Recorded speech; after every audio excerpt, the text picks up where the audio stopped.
အခုလိုမျိုးရာသီဥတုပူနေချိန်မှာလူတွေအများကြီးကြားလည်းမသွားခြင်းအလုပ်တွေကလည်းရှိနေတော့အေးအေးဆေးဆေးအလုပ်လုပ်လို့ကောင်းတဲ့ဘဝပြီးမှအပူဆောင်ဖြစ်ပါတယ်။တကားဖွင့်ပြီးဝင်သွားရင်တနေ့စာတစ်နေ့ပဲလုပ်ပြီးတင်ပေးထားတဲ့ကိတ်ကောင်တာလေးရှိတယ်။ကော်ဖီကြိုက်တဲ့သူတွေအတွက်ကော်ဖီစီးစိတ်ကြိုက်ရွေးပြီးလက်လက်ဆက်ဆက်ကြိတ်ဖြော်ပေးရမျိုးလည်းရှိပါတယ်။အဲ့လိုအခါမျိုးဆိုရင်စိုင်းတိတိလေးထဲမှာကော်ဖီနဲ့လေးကတင်းပြီးမွေးနေရောပဲ။ဒီဆိုင်ကိုလုံးရောက်တိုင်းမှာလူတွေပြည့်နေရမျိုးမရှိသလိုရှိရတဲ့သူတွေကလည်းကိုလိုအေးအေးဆေးသမားတွေနဲ့ကြုံရတာများတယ်။ပုံရိုက်လို့ကောင်းတဲ့နေရာအများကြီးနဲ့ decoration အသားပေးထားတာမဟုတ်လို့လည်းလူနေရဖြစ်ပါမယ်။ဆိုင်လေးကတကယ်ရိုးရိုးရှင်းရှင်းနုနုတူတူပုံစံမျိုးပါပဲ။လုံးကဒူးရင်ရပြီဆိုတော့လေးလက်မဒူးရင်ကိတ်ရဲ့ဒူးရင် sauce အပုံလိုက်နဲ့ creamy ဒူးရင်ကိတ်ပူစီလေးရဲ့ချိုအေးမွေးတဲ့ mango cheesecake လေးရဲ့မှားလိုက်တယ်။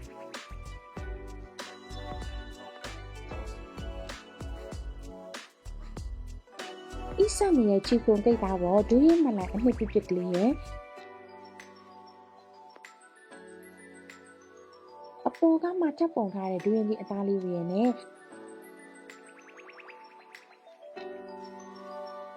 ချိုးစိတ်နေတဲ့အရာလေးကအရင်လာပြီးရှားပေါ်မှာပျော်စင်းသွားတဲ့အချိန်ဒူးရင်ဒီသားလေးခတ်စားလိုက်တော့ချိုးတဲ့အနောက်မှာအခါပပလေးလိုက်ပြီးဤစိတ်ပစ်ဆောင်လဲခြင်းစရာအရာလေးပါ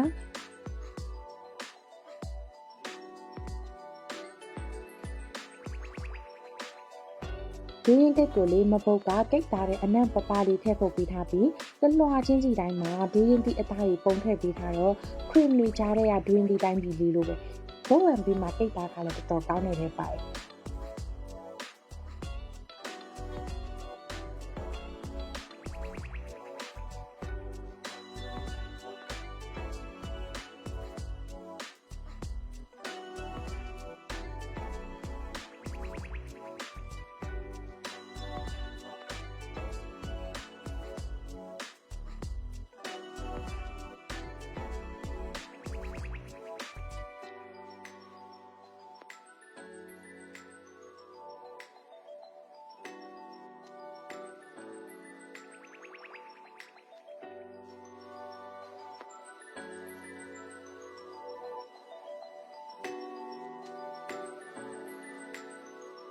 လုံးရောက်ခါကြတော့ကနေပူနေတော့အီတရားလို့ဆိုပြီး cloudy smoothie လေးမှာလိုက်တာကွာ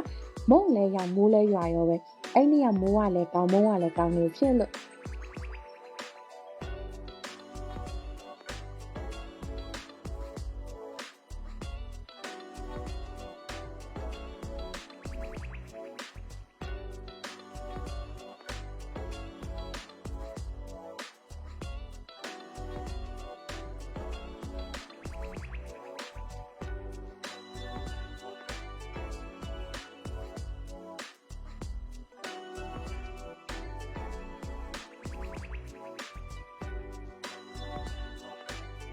mango cheesecake ကိုကြတော့စိတ်တလုံးတရက်ကိုအနှစ်တိုက်ပြီးပြန်ကြိုထားတဲ့ sauce လေးကိုသုံးပေးထားတာပါအပေါ်ဆုံးလာကတရက် sauce ရဲ့ချိုမွေးနေတာရယ်